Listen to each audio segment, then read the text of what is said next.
일이 한번 꼬이면 풀기 쉽지 않습니다. 일이 꼬이면 자꾸 계속 일이 더 꼬여서 해결하기가 쉽지 않죠. 지금 야곱의 형제들에게 일어나는 일들을 보면 일이 꼬여도 많이 꼬여 있습니다. 뒤로 넘어져도 코가 깨진다라는 말처럼 계속되어지는 꼬여있는 일을 보게 됩니다. 창세기 42장 35절과 36절 말씀입니다. 각기 자루를 쏟고 본즉 각 사람의 돈뭉치가 그 자루 속에 있는지라 그들과 그들의 아버지가 돈뭉치를 보고 다 두려워하더니 그들의 아버지 야곱이 그들에게 이르되 너희가 나에게 내 자식들을 잃게 하도다. 요셉도 없어졌고 시므온도 없어졌거늘 베냐민을 또 빼앗아 가고자 하니 이는 다 나를 해롭게 함이로다. 아멘. 먹을 식량을 구하기 위해서 애굽으로 갔던 요셉의 형제들은 간첩으로 몰립니다. 그래서 감옥살이를 3일 동안 하게 되죠. 일이 많이 꼬여 있죠. 그런데 그들이 감옥에서 풀려나 식량을 가지고 아버지가 있는 집으로 돌아오는 길에 자루를 풀고 열어보니 그 안에 돈뭉치가 있었습니다. 식량을 사려고 준 돈뭉치가 그대로 그 자루 속에 남아 있었던 것이죠.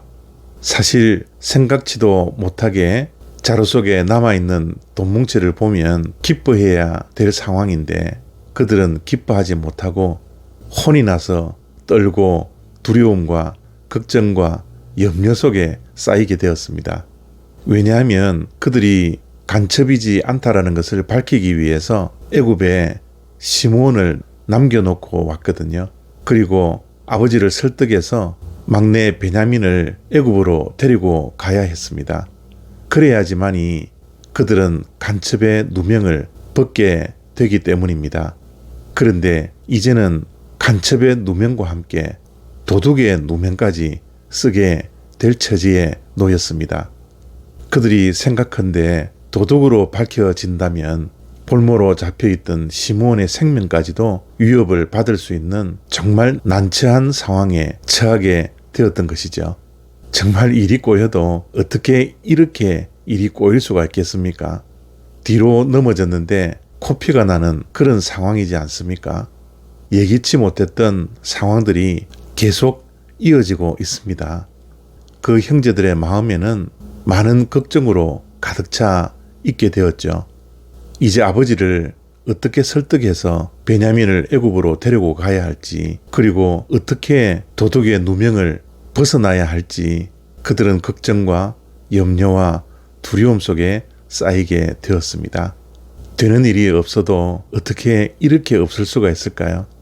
꼬여있는 문제를 해결해야 하는데 그들이 이 문제를 해결할 수 있는 능력도 찾아보기 힘들었습니다. 아버지 야곱을 설득시키려고 했지만 아버지 또한 자루 속에 있던 돈뭉치를 보고 두려움 속에 빠졌습니다. 그리고 꼬여있는 이 상황 앞에서 요셉을 잃었던 슬픔과 시므온까지 잃어버릴 수 있는 상황 앞에서 실망하고 낙심하고 좌절할 수밖에 없었습니다. 또한 요셉을 잃고 그 동생인 베냐민을 그렇게 애지중지했는데 그 사랑하는 막내 베냐민까지 빼앗길 것을 생각하니 눈물이 그의 앞을 가렸을 것입니다. 우리의 삶 속에도 이런 상황이 있지 않습니까? 어디서부터 꼬여있는 인생의 문제를 풀어야 할지 낙심과 실망 중에 있지 않습니까? 인생의 문제가 너무 꼬여 있어서 이 문제를 풀 수 없는 답답함 때문에 스트레스 받고 잠을 이룰 수 없는 아픔과 슬픔 속에 있지 않습니까? 때로는 이 문제를 어떻게 풀어야 할지 몰라 자신의 무능력과 무기력함 때문에 어찌할 바를 몰라 방황하고 있지는 않습니까? 이런 상황에 문제를 해결할 수 있는 분이 계십니다. 그분은 바로 하나님이십니다. 하나님이 해결하셔야 우리의 인생의 문제가 풀립니다.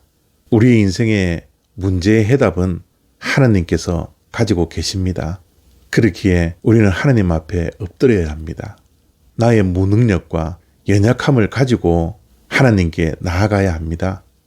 하나님께 무릎 꿇어야 합니다. 그것만이 우리가 살 길이지 않습니까? 우리의 삶 속에 꼬여있는 수많은 인생의 문제를 해결할 수 있는 유일한 해답은 하나님께 있음을 깨닫고 하나님께 매달려 간절히 하나님 문제를 해결해 주십시오. 하나님이 하셔야 합니다. 이렇게 무릎 꿇고 엎드려 간구할 수 있는 저와 여러분이 다 되시기를 바랍니다. 감사합니다.